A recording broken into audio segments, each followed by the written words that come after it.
Hey everybody, what's going on? Welcome back to my channel. Today, this is episode 2 of Tales from the Rebellion.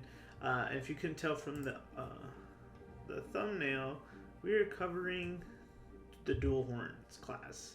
So I'll give you guys updates about the other decks towards the end of the video. So if that's what you're here for, fast forward. If you want to know about these Duelhorns, we'll talk about these right at the beginning.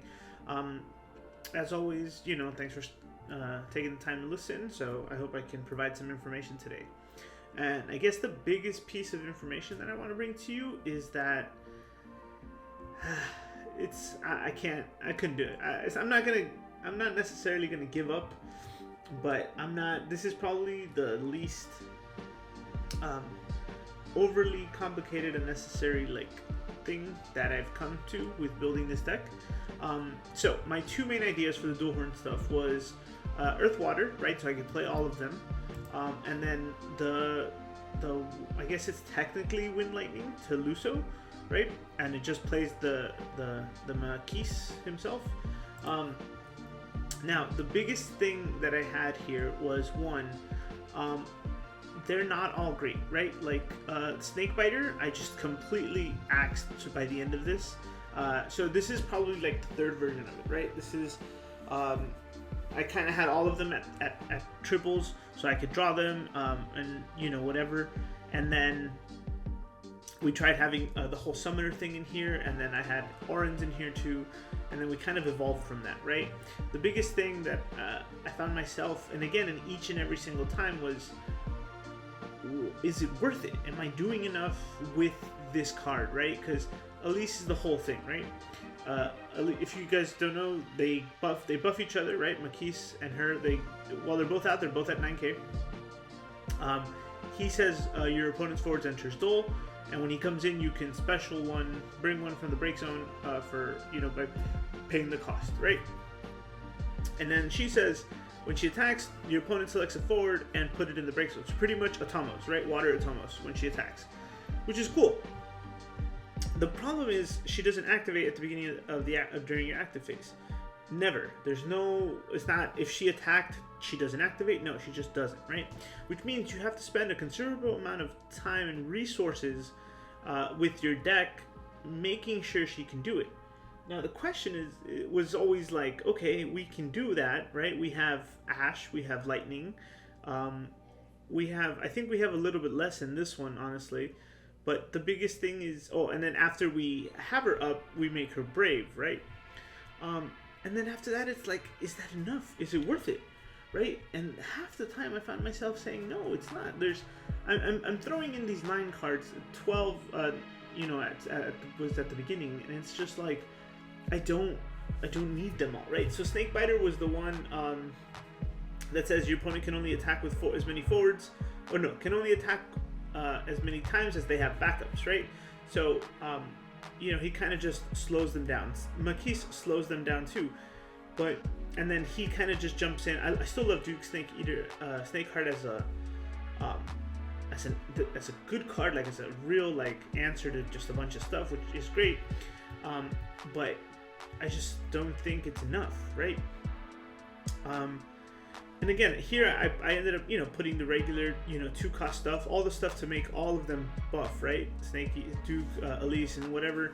So they would get bigger and bigger and stuff. And then we had ways of activating them, keeping them upright, and searchers, right? All the searchers, Echo searches this, and just kind of ways to filter, right? This gets us light water cards as we go. We can pay for anything here if we needed to. I only have this because, I'm playing both the Lightning and Maria, so Arciela we know is a good card, so just, kind of jammed it in here. The Rydia was kind of there to facilitate these cards, to kind of recur them and stuff if we need to. I think ultimately we would take this out and add just more good cards, general Earth and Water cards, things that probably activate a little bit more. But yeah, all in all, it wasn't enough, really, and it didn't really do much. Now, this one has the same issue, right? The same issue that it can. This one goes fast. This one actually has a little more, potential in the sense where it's Luso is flipping for anything, right? So this is a more directly FFTA to focused deck, right? And what I mean by that is that, we have 3, 6, 9, 12, 15, 18, 20, 20, and then plus the backups, right? So about half of the deck, if not a little more, is FFTA2. I don't know if, so 28. See, we have that right here. And so, like, the idea is to search him or open him realistically, right? In turn 1, play him, and then start getting value. Eventually, you get the Lusos, and then you start specialing, like being able to play things for free. So, the problem with that is that it's still too slow. This combo doesn't really fit in it as well. Like, I think there's better ways to do it. But I forced it in here, right? Because we can play this off of the Luso. We even have the Moogle to play it, and then Cecil's to kind of help, facilitate that. Ways to activate Elise: we have the Dancer, Lightning, Azuras, and I think that's and then Ilua's. And so it's just we're able to the plan for this deck, which I think ultimately is the better one, is squeak in a few points of damage, then hold. Then vomit 5 forwards, Ilua special, right? And so what you kind of have to do, and it's tough because we're committing so many cards to the FFTA2 thing, it leaves you open to just about anything really. And so we added stuff like Kelgar, Typhon, Lightning, and Cecil to kind of like slow things down, right? Like this will break big guys, and then kind of keeps him, he stays upright or whatever. So, and he's got first strike 2 to kind of hold people off. This is for removal. This one is also for getting kind of like an answer. Lightning is the same, kind of just both works as to activate Elise as well as to send things back or whatever, kind of keep my opponent at bay. And Cecil is just like tax, right, to keep everyone. So is the Y'shtola, so we don't get board wiped when we're kind of setting up for that big push play. But like when it works, it looks great. But getting there sometimes is painful, especially when your Luso is flipping Lusos and sending them to the bottom. Or you can, and then that way, like even if you get 1, you're still sending 3 to the bottom, the other 3, right? And it's just it's tough, man. And so this one's okay. This is the fast one. This is the faster version. Between both of these, they both had like good things. You really, what I take away from these, and if you guys don't take anything else other than this, it's like how valuable some of these cards can be. And again, my favorite thing still is Duke, which I'm going to talk about putting him in the Durando deck for next week while I'm still testing that. And then that, Kelgar's good, and Ilua's still really good. Also, we like Penelo a lot, but I think the whole Dancer thing is just better for her in general. But yeah, and it's fun. But for now, I think I'm going to put a stop to the Duelhorn thing. I'm just going to like move on from it. If you guys have any inputs or ideas to share here, please put them in the comments. Let me know where you are in testing with those guys, because I'm just not going to invest the time really anymore. As far as let's stop there. That's Duelhorns, right? Now, moving on to updates. Now, the Durando deck is good still. We just had a bad week, honestly. We lost all around to everything. I think there's still some kinks to work out with the backups. We're gonna try adding Kitone, and like I might even just do the soiree like trio, Amber, Shinju, Elvis, to kind of speed things up, as well as add some EX burst into this deck. Because right now, currently, we're in the 12 range, and that's just with some minor modifications. The Kitone, I found it was very important because it kind of slows things down as well, but it could be reused a lot with what we have here between the Robo, Durando, and the Kusits. And so I like that eventually. The problem here is that it's not enough for what we've now established as the meta. It's just there's so much value they're getting, and I it's, to be frank, the wind and wind ice stuff is just complicated. it's hard unless we drop through Endo turn 2 and they don't answer it, right? They don't answer with a Typhon or some kind of Dull Freeze. Which is kind of the goal anyway, but it doesn't make for, you know, interesting games, and as well as and even then, if we're not doing enough by the time they've set up, it just doesn't work.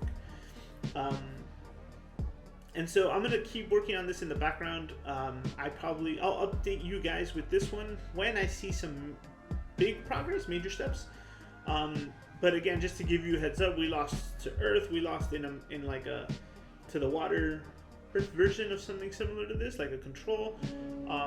Then what else? And then the wind stuff and the wind and ice wind.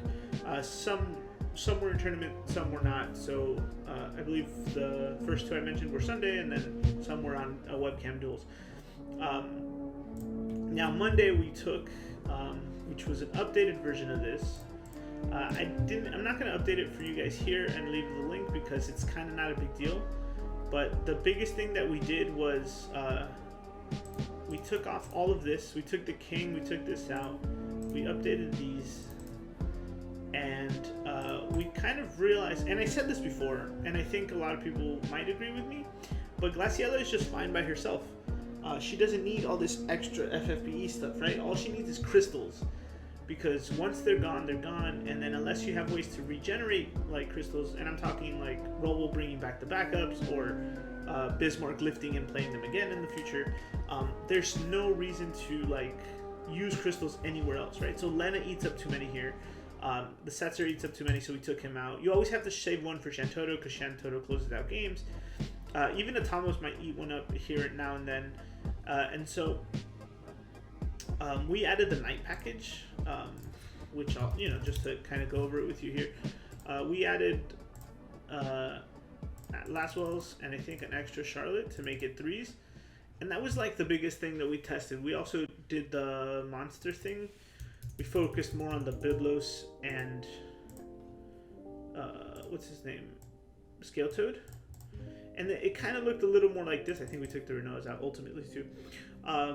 It kind of looked a little bit more like that, and it kind of lent itself to the early aggro aggression that we know from these. The other thing we added was Cuchulains, which are probably one of the most important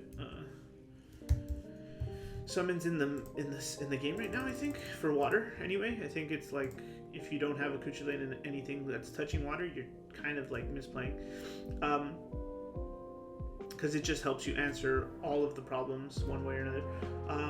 And so we kind of like lent into a little more to the discard, but it wasn't enough still, because I don't have enough crystals, or if I don't see Agrius, it's just kind of duh. But yeah, that's it for those guys. The Turks and the other stuff we haven't touched. I think Turks are just still floating around as rogue strangers that people like, but they're not committing to, and it's like, that's okay. I still think they probably need a little more, but yeah. That's gonna probably wrap up this week's episode, guys. The thing next week, I'm kind of tempted to mess with the new Sarah. So the 2 cards that I'm floating into for the next one is going to be Sarah, I think. Sarah shows a lot of potential. I haven't touched it yet. It's just very good. And I think I'm going to start floating my way to... and I think Glaciella is going to go into Wind for next week. But if there's something... Again, I mentioned it before. If there's something you guys want me to dissect a little bit more, please leave it in the comments. Please throw it out there. I don't know if I'm going to put Sarah in Mono Wind or try Mono Ice or the Fire Ice, but that's where my brain is at right now. Yeah, let me know what you guys think. Let me know what your thoughts are and what you're testing. And I will see you next week for all of this. The Duelhorn ones will be in the description below for you guys, so enjoy that. Catch you next time.